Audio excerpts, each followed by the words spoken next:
Let's meet one of the top Iron Dog teams for 2025. Mike Morgan and Bradley Kirschbaugh, Team 6. Planning for victory in the world's toughest snowmobile race takes planning and lots of shop time. This is an inside look at one of Iron Dog's top teams.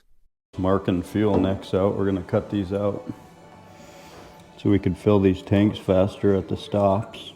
Neck that protrudes into the tank about 4 or 5 inches, and we're getting rid of that so we could fill them faster at the stops. They do that for vapor space. Faster, you know, you're not waiting for it to equalize. And then, yeah, every second counts, you know. Every second counts, and big difference. However many stops we have in Iron Dog. Rear skids right here. These are Vespel inserts. So they got a really high melt point. So they last way longer than the stock Hyfax. I mean, you could go through the Iron Dog with these and they'll still look new at the end. So it's called Vespel, and it's the same material that they use for like the chain tensioner. Your chain tensioner and your chain case is made of Vespel, and it's just, I don't know the details behind Vespel, but it's got lubricating properties, you know, low friction, and it's got a really high melt point, so it's really durable. But yeah, these are the cross-country skids. You notice the long tail torsion springs, how it mounts right in front of the front torque arm mount on the rail. And what that does is help coupling better. It helps your front track shock dampening. Comes standard on all the cross-countries. Yeah, they started doing this last year. Model year 24 was the first year of this design. And then it's got these cross-countries have a beefier front torque arm on them, and you know, different springs, different shocks. All the shocks are different. It says rebound adjust shocks, high and low speed compression adjustment. There's a rail brace that we add on these just for extra insurance. We've never cracked one of these rails, but I actually have one of the braces right here that we use for the rails. These are the rail braces we use. Front torque arm ties in right here. H bracket here, torsion spring here. Well, Tri-Jet cuts these out for us. And these are chromoly, they're 90 thou chromoly. They mount in right there on the inside of each rail. It's a real high stress area right there where the front torque arm comes into the rail. Front end, so the cross country has taller spindles, basically from the center line here to the ski bolt hole, it's 1/2 inch longer. Keeps the sled up a little higher, and it increases your ski pressure. And then the A-arms are all heavy duty A-arms. They're thicker tubing, chromoly. The bushings are all the same as a consumer sled.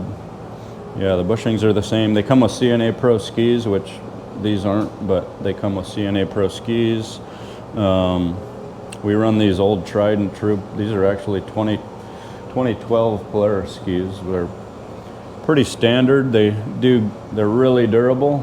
I guess the one condition they don't do well in is in the real punchy, crusty snow. They get dirty, but we like them everywhere else. They seem to steer better than the CNA Pro skis too, in the trail, like from say Squintna to Puntilla. The weak point of every machine or the high stress area is kind of this whole center piece where the tunnel meets the bulkhead. So we've got chromoly plates on the inside here. Plate on the inside, you can see it. Yeah, it's inside there. But yeah, and then they mount to the chain case. They utilize the 4 mount bolts for your chain case to mount that plate in. And then the left side's actually tied into one of the bolts that secures the bulkhead together.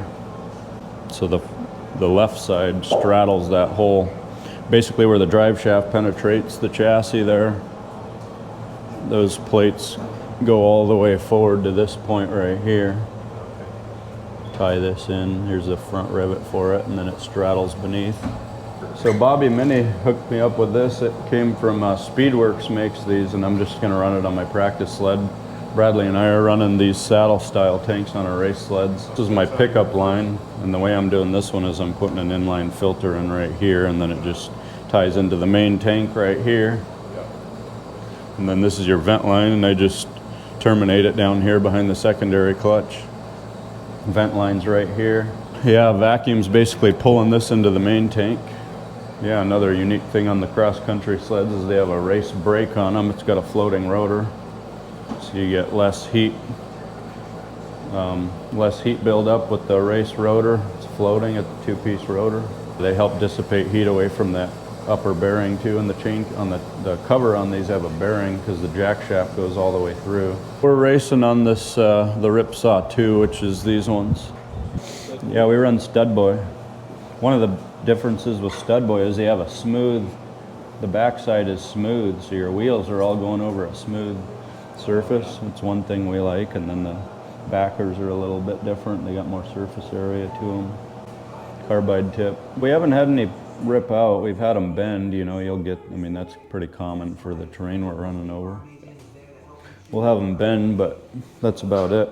Oh yeah, the Ice Arrowhead, so this is the new Camzo track. So yeah, pre-studded, it's got 320 studs in it, and 75% of them are pointed forward at a 15-degree angle to help for forward bite, and then 25% of them are facing backwards at a 15-degree angle for braking performance. And you know, the idea behind a pre-studded track is it's lighter than a conventionally studded track by about 7 or 8 pounds on average.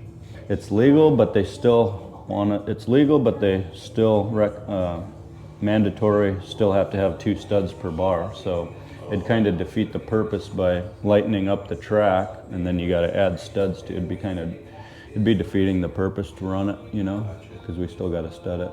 So ISR rules. Hopefully they can. Sounds like it'll be easy to approve for next season. Talked to some guys that have run it, and they've all got good. They really like it. No better test than up here in Alaska. Follow the Iron Dog race this year on the Iron Dog website and enjoy the excitement of watching Mike and Bradley's progress. Alaska Safe Riders is hoping that all racers have success and a safe race.